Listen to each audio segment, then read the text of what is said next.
Shalom, selamat pagi, selamat datang di rumah Tuhan kembali di Gereja Perkei Nederland di Amsterdam Zuidoost.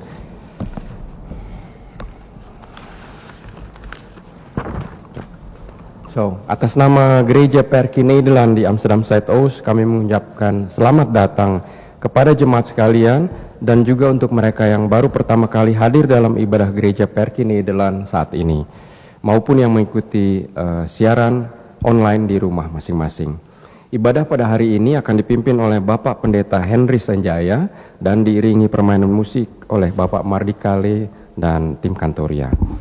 Marilah kita beribadah kepada Tuhan Allah kita di tempat ini maupun di rumah masing-masing atas anugerah dan kasih-Nya. Untuk itu jemaat dipersilakan berdiri, saya undang jemaat untuk berdiri dan bersama kita akan menyanyikan lagu pembukaan dari Kidung Jemaat 18 ayat 1 dan 2. Allah hadir bagi kita.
Pertolongan kita adalah dalam nama Tuhan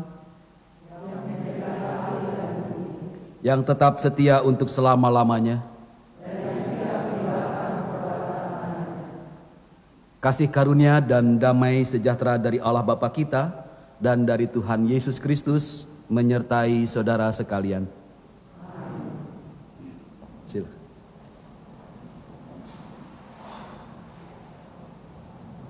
Selamat pagi, Shalom. Jemaat yang dikasihi Tuhan, pada hari Minggu ini kita akan menghayati ibadah kita dengan tema kekuasaan yang menjadi berkat. Mazmur 8 ayat yang ke-7 menjadi dasar untuk ibadah kita. Engkau membuat dia berkuasa atas buatan tanganmu. Segala-galanya telah kau letakkan di bawah kakinya. Sesuai dengan tema hari ini, mari kita menyanyikan Kidung Jemaat 64, Bila Kulihat Bintang Gemerlapan.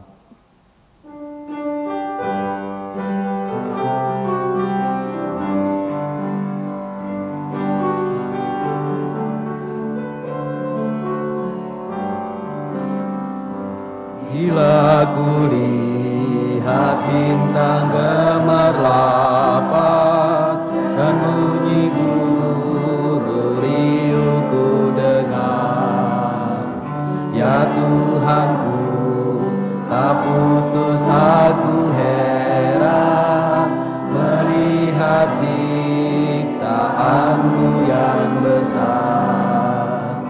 Maka jiwaku pun memujimu, sungguh besar kau Allahku. Maka jiwaku pun memujimu,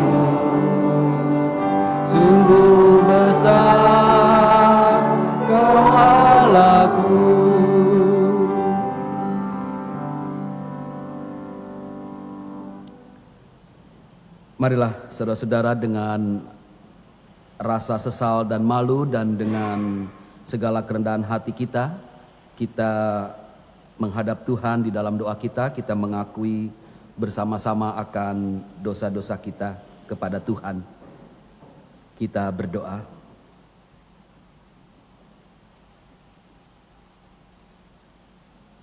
Ya Bapa yang Maha Kudus dan penuh pengasihan, kami mengaku kepadamu seperti kami mengaku satu kepada yang lain, bahwa kami telah bersalah, baik dalam pikiran, perkataan, dan perbuatan, maupun dalam kegagalan kami untuk berbuat baik. Kami mengaku kepadamu.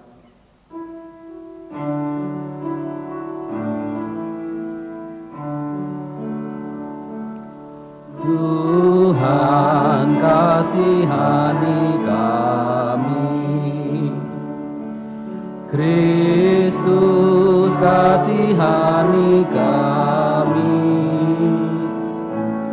Tuhan kasihani kami.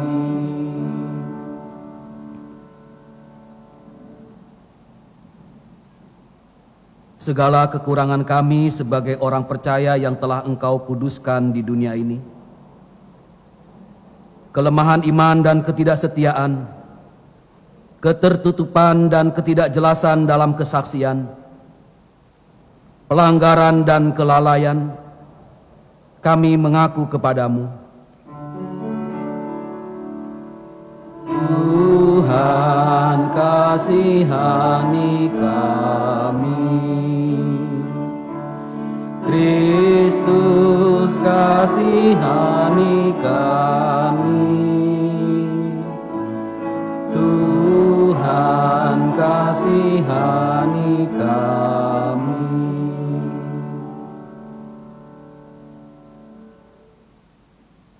Berilah kami pengampunan dan damai sejahtera ya Bapa Surgawi. Bebaskanlah kami dari dosa-dosa dan baharuilah hidup kami di dalam Yesus Kristus, Tuhan dan Juru Selamat dunia.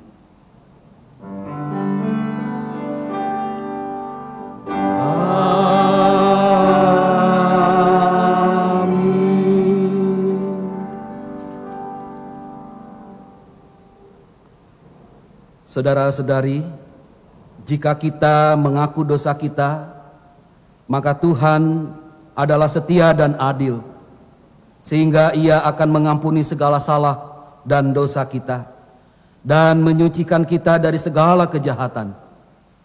Oleh sebab itu, marilah kita saling mengampuni dan memaafkan satu dengan yang lain, agar kasih Kristus nyata dalam hidup kita setiap hari.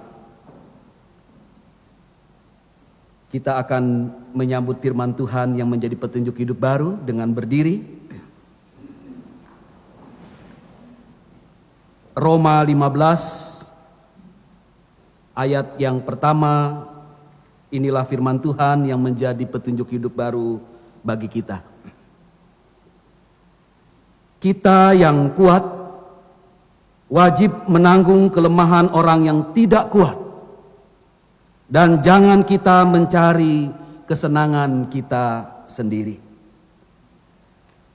Kita sambut firman Tuhan ini dengan menyanyikan Ingat Akan Nama Yesus.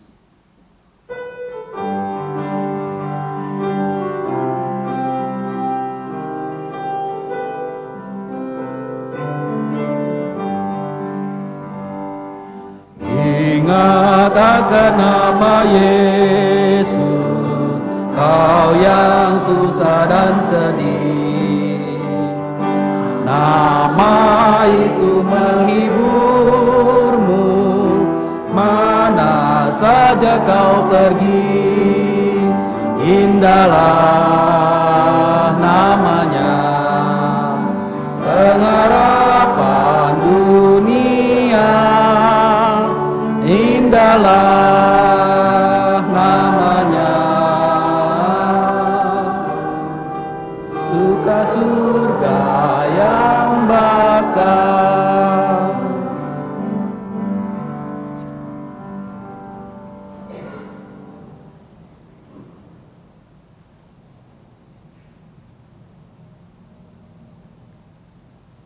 Sebelum kita membaca, mendengarkan dan merenung firman Tuhan. Oh ya, anak-anak akan ke sekolah minggu, apakah ada? Tidak ada ya?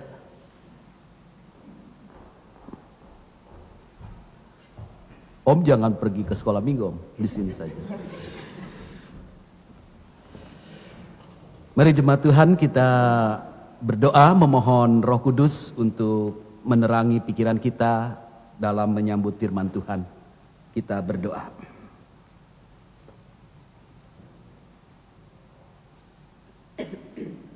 Sungguh Engkau ya Tuhan Yesus adalah sahabat yang baik bagi kami.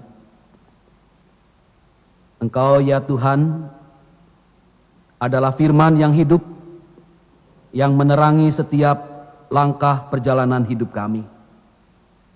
Firman-Mu sungguh adalah berkat bagi kehidupan kami. Oleh karena itu kami tidak akan membiarkan firman Tuhan berlalu begitu saja. Kami sungguh siap menyambut firman Tuhan. Kami membiarkan Roh Kudus bekerja di dalam diri kami.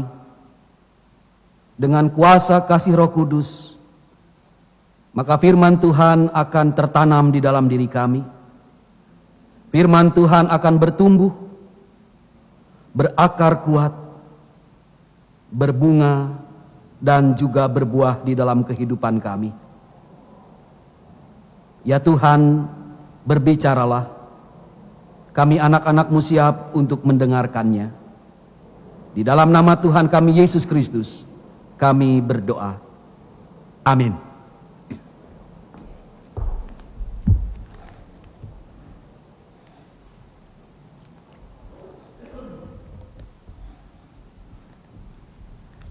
Bacaan firman Tuhan pada pagi hari ini terambil dari Mazmur 8 ayat yang pertama hingga yang ke-10.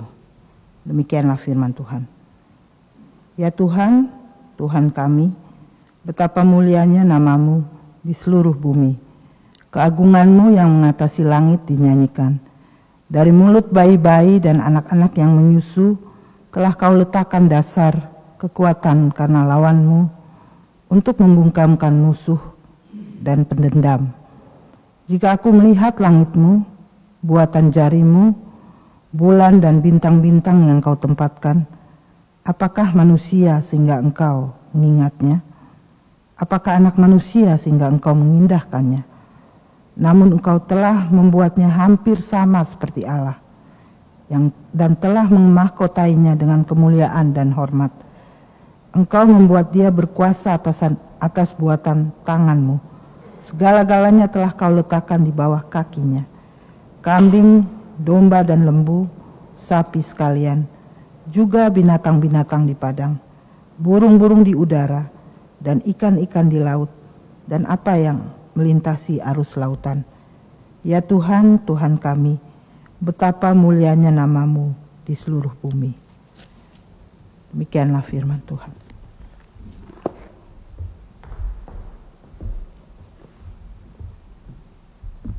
Gemeente van Jezus Christus, de Bijbellezing van vanochtend wordt gelezen vanuit Psalm 8 vers 1 tot en 10 en het luidt als volgt.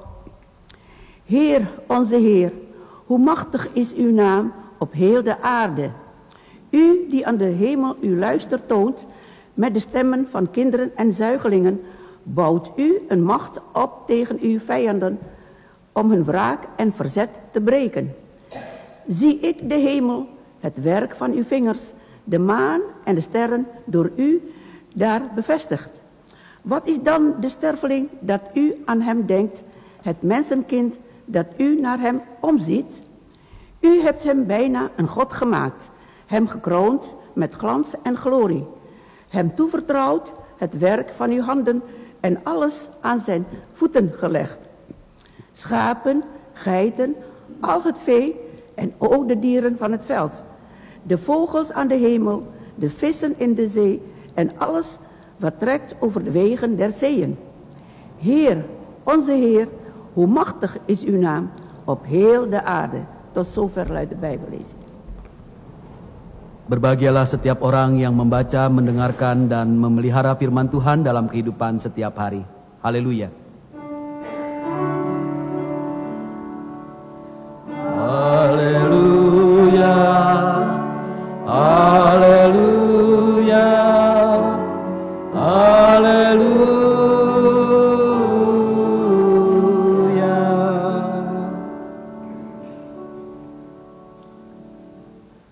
Jemaat kekasih Tuhan, sebagai murid Kristus yang cinta damai, kita ikut prihatin terhadap peperangan yang terjadi sekarang ini, baik di wilayah Ukraina, Rusia, maupun di wilayah Timur Tengah, khususnya Israel, Lebanon, bahkan melibatkan Iran. Banyak orang khawatir kalau kondisi peperangan ini semakin menjadi parah, semakin meluas, dan kalau itu terjadi, maka tidak mustahil juga akan terjadi perang dunia ketiga. Beberapa minggu lalu, Prabowo Subianto yang sebentar lagi atau sudah menduduk sebagai Presiden Republik Indonesia, dia menyampaikan bahwa kemungkinan terjadinya perang dunia ketiga sangat besar. Bahkan dikhawatirkan ini akan juga menyeret kepada penggunaan senjata nuklir. Kita tahu senjata nuklir tentu sangat berbahaya bagi seluruh kehidupan di bumi ini. Itulah yang menjadi kekhawatiran kalau kita mengamati berita-berita tentang peperangan sekarang ini. Jemaat kekasih Tuhan, peperangan adalah hal yang sangat menakutkan dan tentu membuat banyak orang, bahkan makhluk hidup yang lain, tanaman, binatang, menjadi susah. Memang perhatian kita seringkali tertuju kepada manusia. Tapi kita tahu bahwa dengan perang, maka alam pun rusak. Makhluk hidup yang lain selain kita juga mengalami penderitaan. Saya belum pernah dan semoga tidak pernah mengalami kondisi perang. Mungkin di antara kita, om atau tante, ada yang pernah mengalami situasi perang.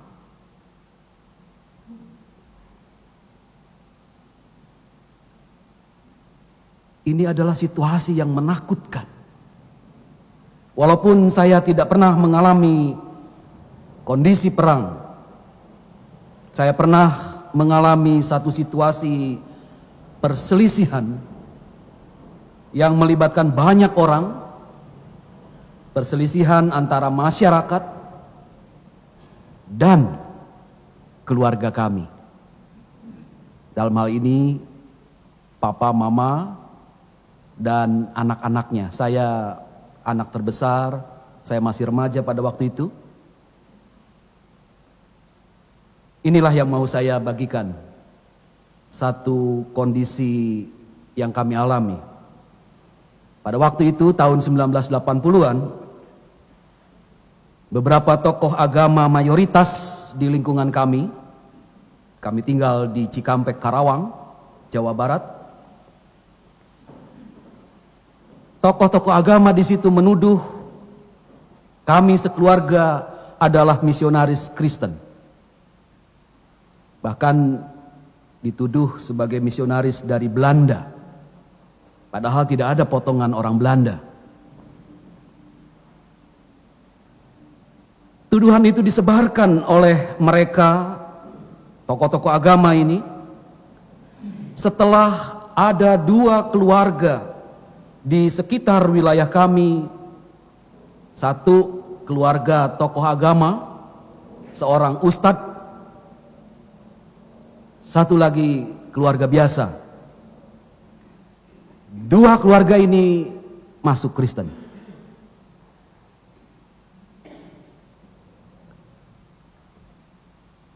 Kami tidak ada relasi dengan keluarga yang tokoh agama yang pertama tadi itu. Tidak ada relasi, tapi satu keluarga lagi memang cukup dekat karena sering ngobrol, sering bercakap-cakap dengan papa mama. Namun papa mama tidak pernah mengajak keluarga ini untuk menerima Tuhan Yesus. Tidak pernah.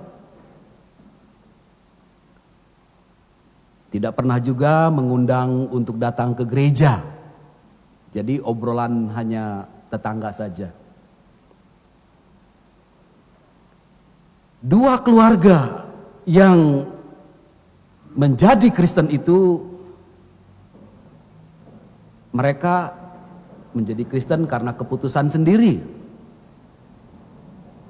Itu terjadi karena menurut mereka berjumpa dengan Tuhan Yesus. Keluarga tokoh agama yang menjadi Kristen itu berjumpa dengan Tuhan Yesus melalui perenungan mereka sekeluarga akan kitab suci mereka. Mereka merenungkan tiap malam.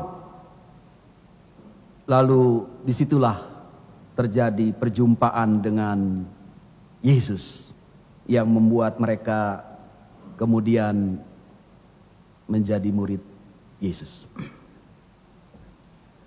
Keluarga yang cukup sering datang ke rumah berjumpa dengan Tuhan Yesus melalui mimpi mereka. Mimpi yang meresahkan. Betul bahwa mimpi ini diceritakan kepada papa mama. Mimpi seperti ini. Kalau kamu mau selamat, kamu harus mandi.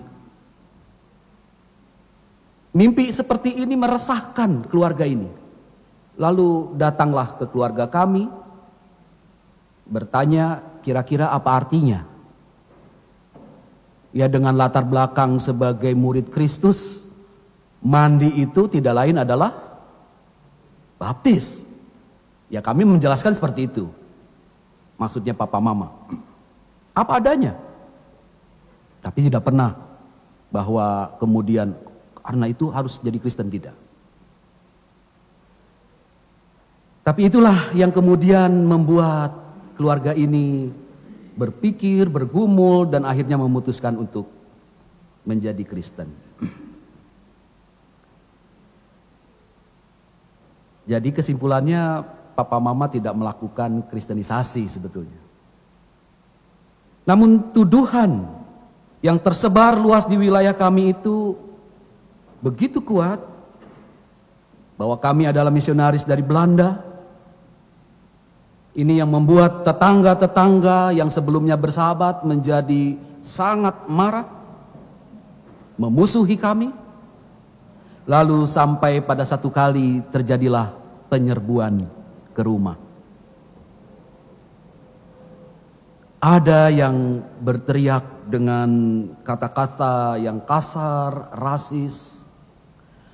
Ada juga yang melemparkan batu-batu yang cukup besar, genteng-genteng pecah, tapi yang ajaib adalah kaca rumah kami yang cukup besar tidak pecah. Padahal kami tahu itu dilempar dengan batu bata merah. Beberapa menempel bekas-bekasnya itu batu merah di kaca, tapi tidak pecah. Dan kami juga bersyukur pada waktu itu tidak terjadi penyerbuan yang langsung masuk ke rumah. Tidak ada. Masih tahun 1980-an. Konteksnya itu ya. Ini beda nanti tahun 1998. Namun setelah peristiwa itu setiap hari kami mendapat teror. Beberapa kali papa saya dibawa secara paksa untuk diinterogasi oleh tokoh-tokoh agama di wilayah itu. Dibawa dari pagi sampai pagi lagi. Ini sesuatu yang saya ingat betul, membuat kami hanya bisa menangis, menunggu papa pulang apa tidak. Mama, saya dan adik-adik, tidak ada lagi yang lain, keluarga lain. Kami berempat berdoa. Itulah yang bisa kami lakukan ketika papa dibawa secara paksa. Sungguh kondisi pada waktu itu sangat menakutkan dan membuat kami menderita. Sampai pada waktunya pemerintah pusat mengutus pemerintah provinsi dari Bandung itu datang ke Cikampek. Bahkan militer, Tentara Nasional Indonesia juga datang. Dilakukanlah percakapan dan perselisihan pun mulai mereda. Betapa kuatnya pada waktu itu pemerintah yang kita kenal zaman Soeharto.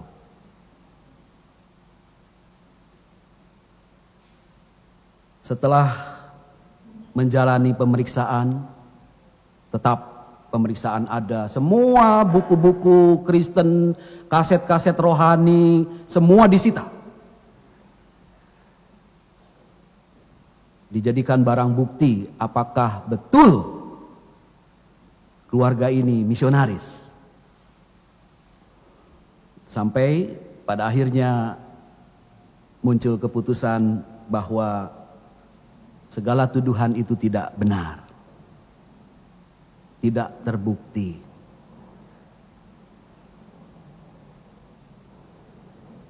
Jemaat yang dikasihi Tuhan, itulah pengalaman keluarga saya dan saya ketika berada di tengah kondisi konflik. Sebuah pengalaman yang menakutkan. Saya tahu bahwa di antara jemaat, saya tidak tahu di sini, tapi di beberapa jemaat menyatakan trauma tentang peristiwa Ambon misalnya. Itu sampai saat ini.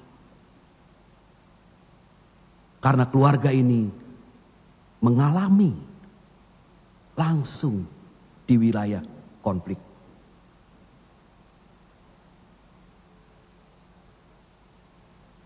Kekuasaan dari tokoh-tokoh agama mayoritas di wilayah kami berhasil membuat masyarakat, termasuk tetangga-tetangga kami yang tadinya bersahabat, jadi terpengaruh lalu memusuhi kami.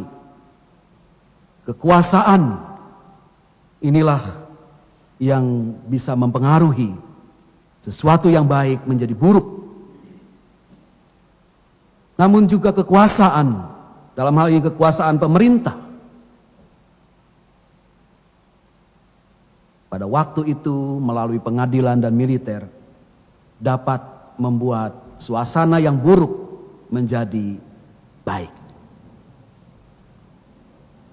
Saya memperlihatkan dua sisi dari kekuasaan.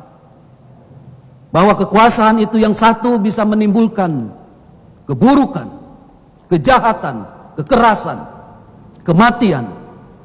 Tapi satu lagi bisa membawa perdamaian. Tema ibadah kita hari ini adalah kekuasaan yang menjadi berkat. Dan tema ini saya ambil dari studi saya tentang Mazmur 8 yang tadi kita baca. Sebuah mazmur dari Daud yang mengungkapkan puji-pujian bagi Tuhan. Tuhan yang Maha Kuasa. Daud mengalami yang Maha Kuasa itu Tuhan. Kalau kita baca pembuka dan penutup Mazmur ini, kita akan tahu bahwa Mazmur ini sungguh memuji, memuliakan Tuhan sebagai pencipta yang memiliki kekuasaan yang sangat tinggi, sangat luas. Ayat 2 mengatakan, "Ya Tuhan, Tuhan kami, betapa mulianya nama-Mu di seluruh bumi. Keagungan-Mu yang mengatasi langit dinyanyikan."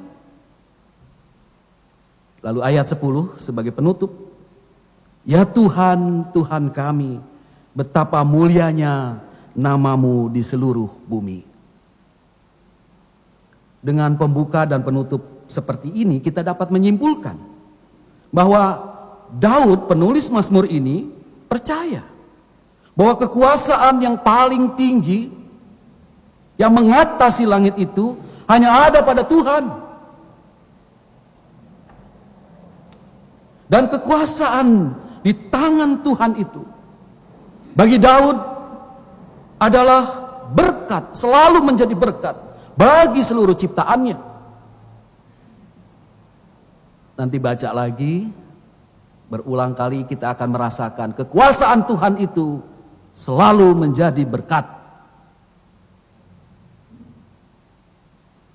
Kalau kita coba mengingat hakikat Allah, di dalam 1 Yohanes 4 ayat 16, Allah adalah kasih. Maka kekuasaan Tuhan adalah kekuasaan yang dipenuhi kasih. Ini tidak bisa bertentangan. Itu sebabnya saya selalu berkata di hadapan jemaat atau di dalam doa untuk mengingatkan bahwa Allah itu kasih, maka bicara tentang kekuasaan Tuhan, bicara tentang kekuatan Tuhan, tidak boleh lupa dengan hakikat Allah yang adalah kasih. Kuasa kasih Tuhan, itu yang sering saya ungkapkan menjadi frase yang mencoba supaya menetralisir paling tidak tentang kekuasaan itu seperti apa. Mengapa pemahaman ini penting bagi kita? Ini alasannya. Kekuasaan seringkali ditunjukkan atau dipraktekkan secara negatif atau jahat. Seperti dalam pengalaman keluarga saya tadi. Di tangan beberapa tokoh agama mayoritas, kekuasaan dipraktekkan untuk tujuan yang buruk, memfitnah, mempengaruhi masyarakat agar timbul kebencian, kemarahan terhadap kami yang minoritas. Demikian juga sebenarnya di dalam kondisi peperangan antar negara. Semua itu lebih disebabkan oleh faktor kekuasaan yang dipraktekkan secara buruk. Tentu ada motivasi-motivasi lain, tetapi ujung-ujungnya adalah ya kekuasaan, kekuatan, power. Kekuasaan kasih tidak akan ditunjukkan dengan hal-hal yang membuat ketakutan, penderitaan, kehancuran. Kekuasaan kasih selalu berupaya membawa kebaikan dan kedamaian. Karakter kekuasaan tanpa kasih adalah memisahkan, merusak, menghancurkan, menghadirkan ketakutan dan kematian. Itu karakter kekuasaan tanpa kasih. Sebaliknya, karakter kekuasaan kasih adalah menyatukan, merangkul, memperbaiki, membangun, menghadirkan ketenangan, kedamaian dan kehidupan. Mana yang jadi berkat? Kekuasaan tanpa kasih atau kekuasaan kasih? Tentu kita dengan mudah mengatakan kekuasaan kasih itulah kekuasaan yang menjadi berkat. Lalu kita membaca di dalam Mazmur 8 ayat 4 sampai 7. Daud menuliskan, "Jika aku melihat langitmu, buatan jarimu, bulan dan bintang-bintang yang kau tempatkan, apakah manusia sehingga engkau mengingatnya? Apakah anak manusia sehingga engkau mengindahkannya? Namun engkau telah membuatnya hampir sama seperti Allah dan telah memahkotainya dengan kemuliaan dan hormat. Engkau membuat dia berkuasa atas buatan tanganmu. Segala-galanya telah kau letakkan di bawah kakinya." Daud pada bagian ini menunjukkan kesadaran bahwa Tuhan yang Maha Kuasa itu telah memberikan kekuasaan kepada manusia. Bahkan dikatakan tadi hampir sama dengan dia, ayat yang ke-6. Oh, ini luar biasa dampaknya ini. Ini berarti pertama, kekuasaan yang ada pada manusia adalah pemberian Tuhan, anugerah Tuhan. Setiap orang mendapatkan anugerah Tuhan itu, setiap orang. Dengan demikian setiap orang punya kekuasaan. Percaya tidak? Kita punya power. Ya kalau nggak punya power udah tergeletak. Kita punya kekuatan, kita punya kekuasaan. Jangan cepat-cepat berpikirnya dengan jabatan yang tinggi. Anugerah Tuhan itu dilimpahkan bagi kita. Itu yang harus kita ingat. Kalau kita punya kekuasaan, itu adalah anugerah. Kedua, kekuasaan yang manusia terima itu tadi dikatakan hampir sama seperti Allah. Itu berarti bahwa kalau Allah berkuasa untuk menciptakan sesuatu, maka kita juga punya kekuasaan yang mampu menciptakan sesuatu. Betul tidak? Komputer, handphone, siapa yang menciptakan? Ya manusia. Kita punya kemampuan, kekuatan untuk menciptakan sesuatu. Namun mungkin kita kemudian mengatakan bahwa oh manusia tidak bisa menciptakan kehidupan. Nanti dulu.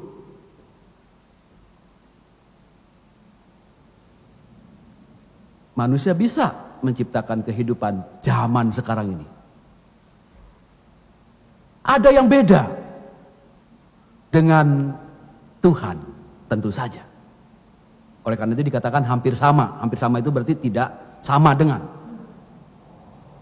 Tuhan ketika menciptakan sesuatu dengan kekuasaannya, dengan kekuatannya, dia tidak pakai bahan. Ex nihilo. Creatio ex nihilo, itu istilah Latin. Menciptakan tanpa bahan. Tapi kalau manusia menciptakan selalu harus pakai bahan. Itu bedanya. Ya, karena itu ujung-ujungnya kita bisa mengatakan segala sesuatu berasal dari Tuhan. Karena Tuhan yang pertama-tama mengadakan sesuatu, gitu ya. Kita hanya meneruskan penciptaan itu melalui kekuasaan yang Tuhan limpahkan pada kita. Ya, kemajuan sains dan teknologi sekarang ini membuktikan hal ini. Kalau kita hidup di Belanda, kita beruntung bisa mengamati bagaimana perkembangan sains dan teknologi. Di Eindhoven kalau tidak salah, itu ada proyek bagaimana tentang rahim buatan. Dan itu sudah diuji. Ini yang seringkali lupa dari pengamatan kita. Bagaimana kemampuan manusia, kekuatan manusia, kekuasaan manusia menciptakan sesuatu. Itu sebabnya semakin sains dan teknologi dikuasai, semakin juga orang berkuasa. Yang ketiga, kekuasaan manusia hampir sama seperti Allah, mampu menjadi berkat sebenarnya. Karena Allah, tadi saya katakan di awal, kekuasaan Allah selalu menjadi berkat. Karena itu, kekuasaan ada pada manusia juga bisa menjadi berkat. Saya katakan bisa karena apa? Karena bisa juga jadi beban berat. Bisa menjadi kutuk lawan dari berkat. Tadi sudah dikatakan bahwa kekuasaan menjadi berkat kalau kekuasaan itu dipenuhi kasih. Sebaliknya kekuasaan menjadi beban berat, menjadi kutuk kalau kekuasaan itu tanpa kasih. Nah, manusia seringkali memakai kekuasaan tanpa kasih, itu problemnya. Dan itu sejak kejatuhan ke dalam dosa. Ada sesuatu yang merusak. Itu sebabnya semakin manusia berkuasa, kecenderungan yang terjadi semakin banyak kerusakan dan kehancuran. Problem krisis lingkungan, perubahan iklim saat ini, coba telusuri. Siapa yang mengakibatkannya? Lebih banyak faktor manusia.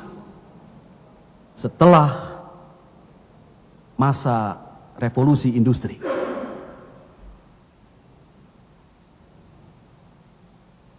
Jadi semakin berkuasa, semakin rusak nih.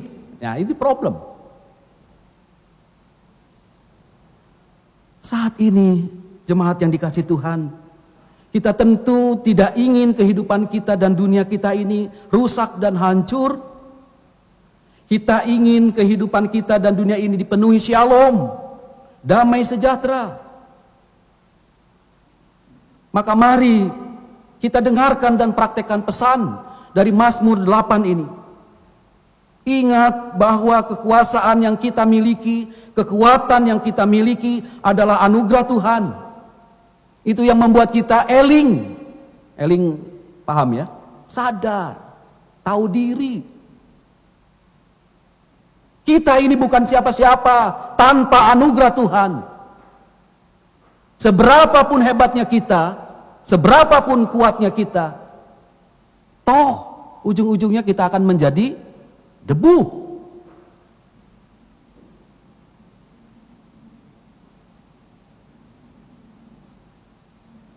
Ingat, anugerah Tuhan itulah yang membuat kita kuat, membuat kita berkuasa. Maka dimanapun kita berada dan berkuasa, di rumah, di sini masih berlaku yang namanya kepala rumah tangga itu suami. Enggak ya? Istri juga bisa kok ya.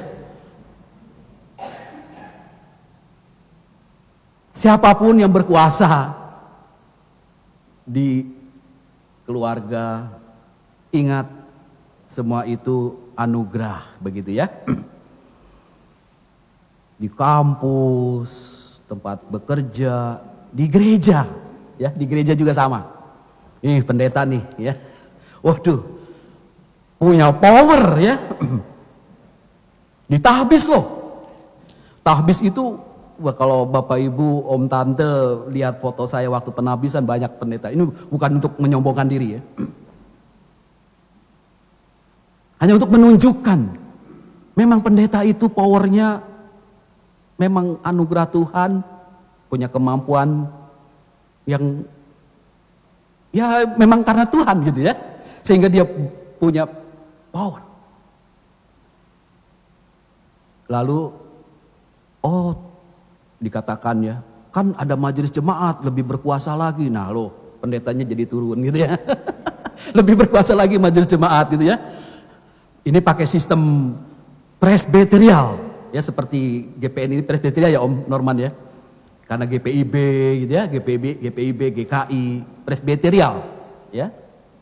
Tapi kan kalau yang kongregasional itu pendeta yang powerful ya. Kongregasional itu seperti gereja-gereja yang non majelis ya, tidak ada majelis.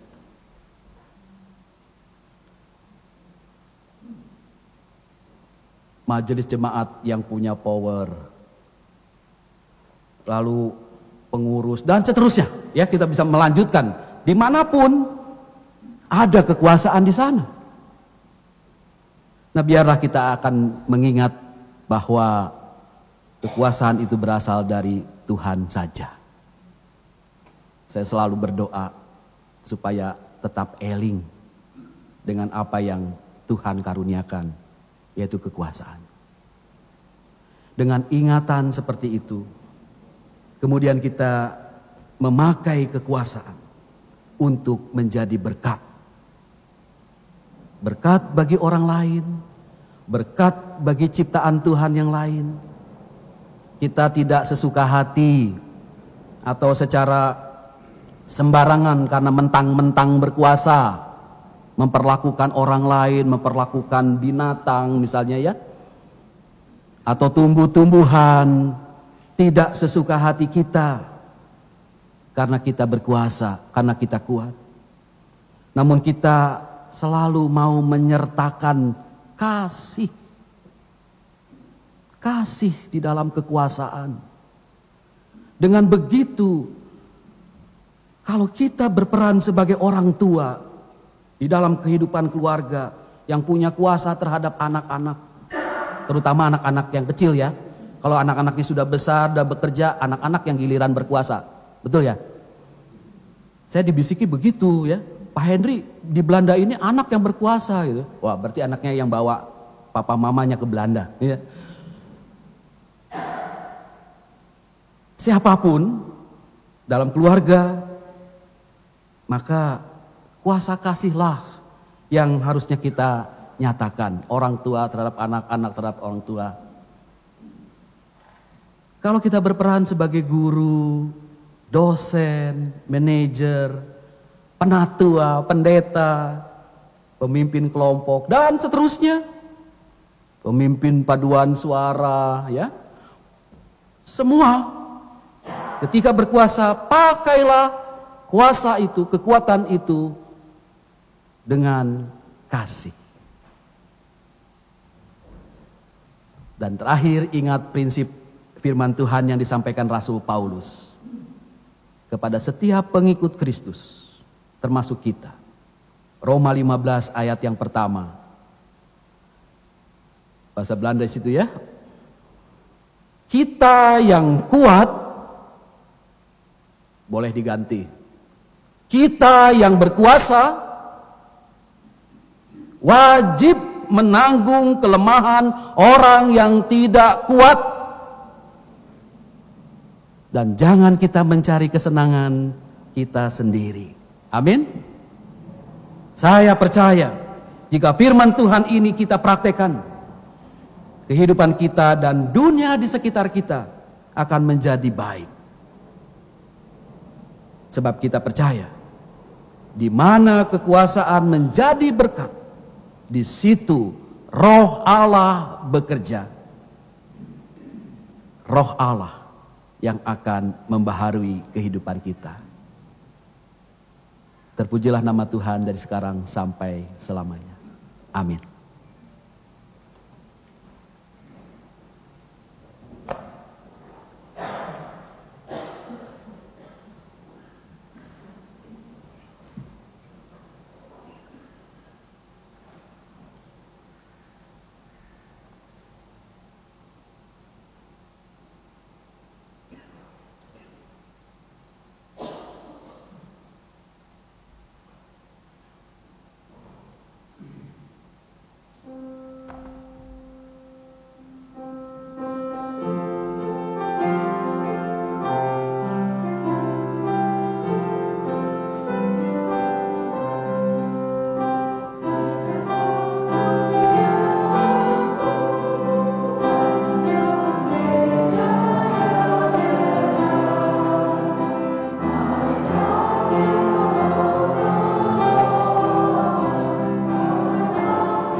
Jemaat Tuhan, mari berdiri bersama semua orang percaya di segala waktu dan tempat. Kita mengaku iman menurut pengakuan iman rasuli dengan hati dan mulut. Orang berkata, aku percaya kepada Allah, Bapa yang Maha Kuasa, Khalik langit dan bumi, dan kepada Yesus Kristus, anaknya yang tunggal Tuhan kita, yang dikandung daripada Roh Kudus, lahir anak dari Maria, yang menderita di bawah pemerintahan Pontius Pilatus, disalibkan, mati dan dikuburkan, turun ke dalam kerajaan maut. Pada hari yang ketiga, bangkit pula dari antara orang mati, naik ke surga, duduk sebelah kanan Allah, Bapa yang Maha Kuasa, dan akan datang dari sana untuk menghakimi orang yang hidup dan yang mati. Aku percaya kepada Paulus, dan Yerusalem, persekutuan orang kudus, pengampunan dosa, kebangkitan daging, dan hidup yang kekal. Amin.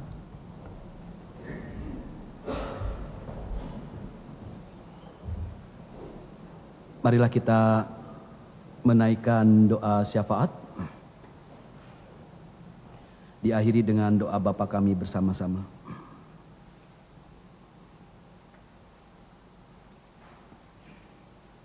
Ya Tuhan, kami mengucap syukur untuk firman-Mu yang boleh kami dengarkan. Melalui Mazmur 8 ini kami disadarkan bahwa sesungguhnya hanya Engkaulah yang Maha Kuasa. Dan kekuasaan-Mu Tuhan adalah kekuasaan yang penuh berkat. Karena Engkau adalah Allah yang adalah kasih. Oh Tuhan, biarlah kami menyadari ini, bahwa di dalam kehidupan kami ketika kami juga dilimpahkan anugerah kekuasaan, kami ingat kami menggunakan kekuasaan, kekuatan dalam kasih sebagaimana yang Engkau ajarkan. Ya Tuhan, terima kasih untuk firman-Mu. Kini kami mau menyerahkan untuk kondisi kehidupan dunia kami. Kami mengingat Tuhan untuk peperangan yang masih terjadi di dunia ini. Peperangan di Ukraina, Rusia, di Timur Tengah, Israel, Iran, Lebanon. Tuhan, kami merindukan perdamaian. Oleh karena itu kami menyadari Tuhan, kuasa dosa yang merusak itu, yang sungguh mempengaruhi kekuasaan, sehingga kekuasaan tidak menjadi berkat yang membawa damai sejahtera. Kami bersatu hati Tuhan, menyerahkan upaya-upaya perdamaian dunia. Kami tahu peperangan sungguh membuat banyak penderitaan, banyak ketakutan. Oh Tuhan, kasihanilah kami. Kami menyerahkan untuk setiap pemerintah yang mengupayakan perdamaian. Kami menyerahkan untuk Indonesia, untuk Belanda, bahkan untuk Israel. Tuhan, bekerjalah di dalam kehidupan pemerintah ini, sehingga segala upaya yang dilakukan oleh pemerintah-pemerintah ini mendatangkan kebaikan dan damai sejahtera. Ya Tuhan, kami juga mengingat untuk bencana-bencana alam. Bencana alam di Florida, bencana alam di wilayah-wilayah dunia lainnya. Engkau mengasihi setiap orang, terutama mereka yang menjadi korban dari bencana alam ini. Tuhan, biarlah segala upaya untuk perbaikan, pemulihan, Tuhan turut bekerja. Bahkan Tuhan, untuk persoalan yang jauh lebih besar lagi, perubahan iklim dunia ini, bumi ini. Kami serahkan di dalam tangan penyertaan-Mu. Engkaulah yang memiliki kehidupan ini, memiliki semesta alam ini.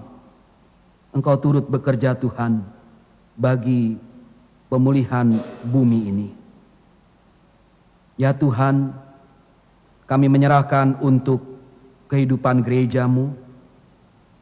Engkau selalu memberkati murid-murid Tuhan Yesus dimanapun mereka berada. Biarlah murid-murid Tuhan Yesus selalu menjadi saksi bagi Injil Tuhan Yesus, mengabarkan Injil dengan damai sejahtera. Berkati Tuhan secara khusus untuk gereja Perki Nederland, dengan segala apa yang menjadi kerinduan gereja-Mu ini. Berkati Majelis Sinode Gereja Perki Nederland, Ketua Ibu Pendeta Ida Patinama beserta dengan tim dan juga keluarga. Berkati Tuhan, biarlah apa yang menjadi pelayanan bagi saudara-saudara kami ini semuanya menjadi berkat yang memuliakan nama Tuhan. Kami menyerahkan untuk hamba-hamba Tuhan yang melayani di GPN beserta dengan keluarga mereka.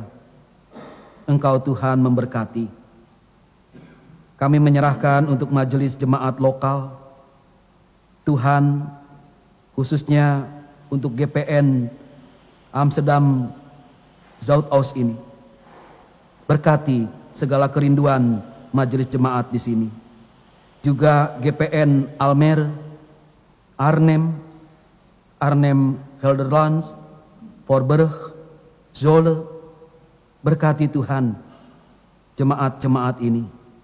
Kiranya kami sebagai gereja boleh menjadi saksi Tuhan yang senantiasa menyenangkan hati Tuhan, menyenangkan jemaat juga masyarakat. Kami mau menyerahkan untuk kehidupan jemaat-Mu yang sedang sakit atau mereka yang sedang dalam proses penyembuhan. Kami mengingat dan menyerahkan Bapak Andre dan Ibu Ani Saetapi, Tuhan selalu menyertai untuk saudara-saudara kami ini. Juga untuk Ibu Nona Maitimu, Ibu Paula Beyer, Ibu Ade Marpau, Ibu Yece Mahulete, Ibu dan Bapak Pardede, Ibu Sinta Sutisna, Ibu Truli Tanah Hatu, Bapak Jeffrey Tanahatu, Bapak Will Mostart, Bapak Adrian Sumampau, Bapak Bobby Nelwan, adik kami Rafael Kehart, Alano Batolune. Tuhan berkati saudara-saudara kami ini. Juga untuk mereka yang tidak kami sebutkan namanya, tapi kami ingat mereka sedang sakit. Tuhan pun selalu mengasihi saudara-saudara kami ini. Bahkan Tuhan memberikan kesembuhan, pemulihan untuk mereka. Kami bersyukur untuk jemaat GPN Amsterdam Zuidoost yang berulang tahun. Ibu Wanda Purba, untuk Bapak Sartono, Bapak Adria Saetapi, Amaro Aipasa, cucu dari Om Norman dan Tante Susan Aipasa. Biarlah Tuhan sukacita saudara-saudara kami ini Tuhan penuhi dengan segala berkat. Dan mereka semua ada di dalam kebaikan Tuhan, bukan hanya pada hari-hari yang lalu, hari ini, tetapi juga hari esok. Itulah kerinduan kami Tuhan. Dan akhirnya Tuhan kami menyerahkan untuk setiap kami yang hadir pada saat ini, baik kami yang di gedung gereja ini maupun kami yang di rumah. Tuhan berkati setiap kami, baik pergumulan kami pribadi maupun keluarga. Engkau Tuhan yang mengetahui apa yang terbaik yang harus kami lakukan dan juga yang terjadi dalam kehidupan ini. Ya Tuhan, inilah seluruh doa kami. Kami percaya Engkau menyempurnakan doa kami ini. Semua ini kami naikkan bersama dengan doa yang Tuhan Yesus ajarkan kepada kami.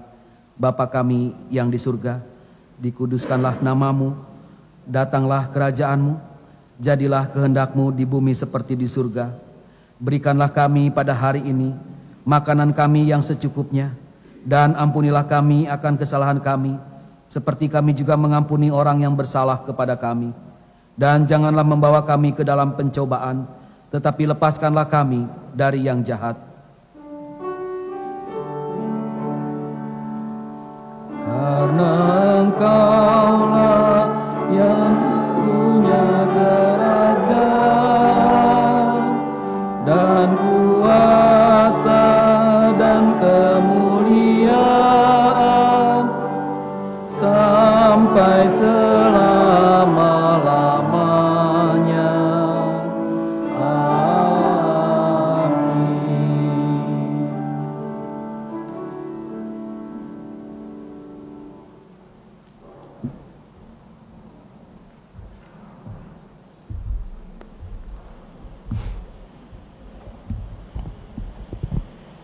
Jemaat yang terkasih dalam Tuhan Yesus Kristus, tibalah saatnya kita memberikan persembahan. Kita akan membaca, mendengar firman Tuhan yang akan kita baca berbalas-balasan. Camkanlah ini, orang yang menabur sedikit akan menuai sedikit juga.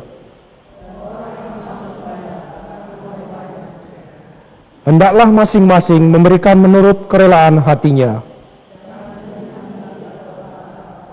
Sebab Allah mengasihi orang yang memberi dengan sukacita. Supaya kamu senantiasa berkecukupan di dalam segala sesuatu. Sambil kantong persembahan diedarkan, kita akan menyanyi dari Kidung Jemaat 289 ayat 1, 2, dan 3.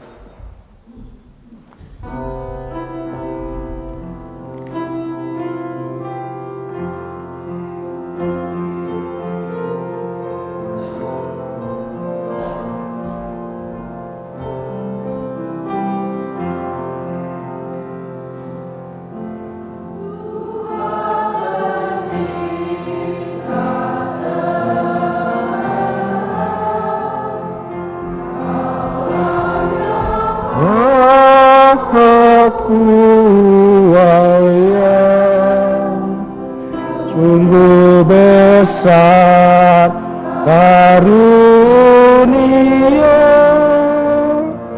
yang Kau beri, kasih yang tak terjemah, sinar surya yang cerah, Isawa dan tuaiannya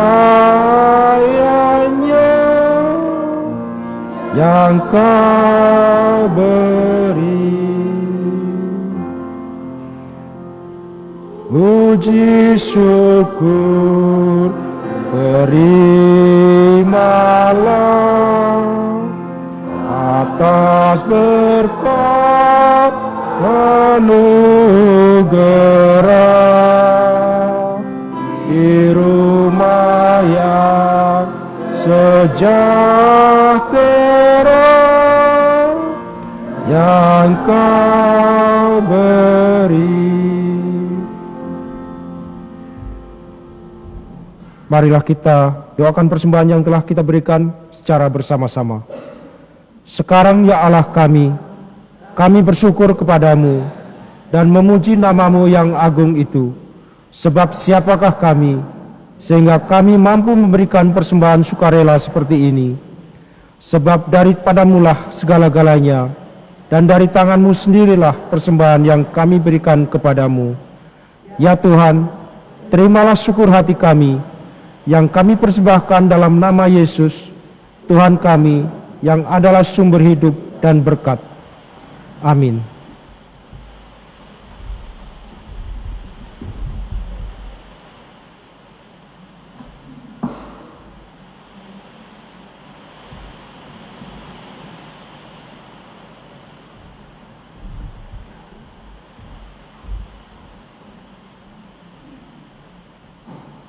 Jemaat Tuhan, marilah kita berdiri, kita akan menaikkan pujian pengutusan kita satu di dalam Tuhan.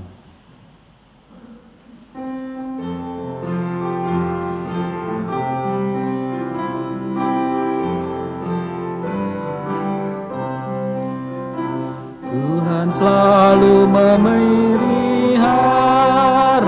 seluruh alam semesta. Kita pun disuruhnya juga menyatakan kasih-Nya.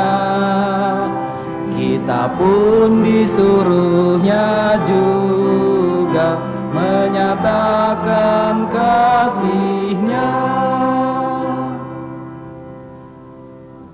Jemaat kekasih Tuhan, arahkanlah hatimu kepada Tuhan, pulanglah dengan damai sejahtera, dan jadilah saksi Tuhan Yesus dimanapun kita berada, dan terimalah berkat Tuhan.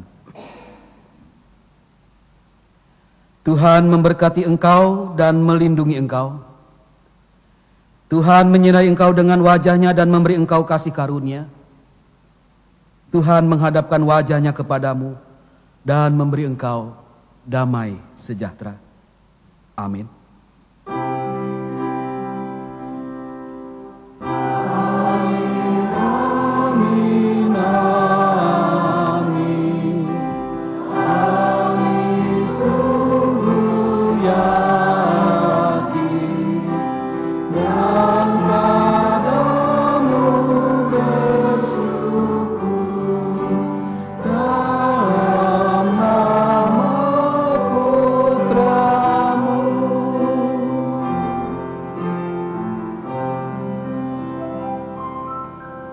Saat teduh.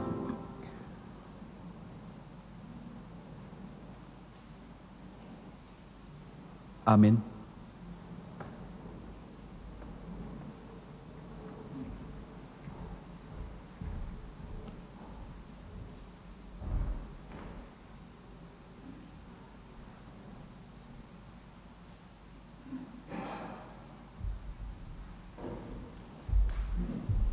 Silakan duduk.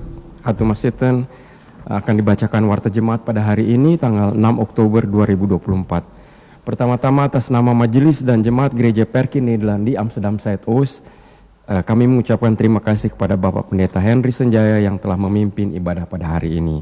Juga kepada Bapak Mardikali atas iringan musiknya dan kepada tim kantornya, terima kasih. Tuhan Yesus memberkati. Minggu depan, kebaktian Minggu tanggal 20 Oktober 2024 akan dimulai pukul 9.30 di Gereja The New Start ini dan akan dipimpin oleh Bapak Pendeta Nelson Rembet.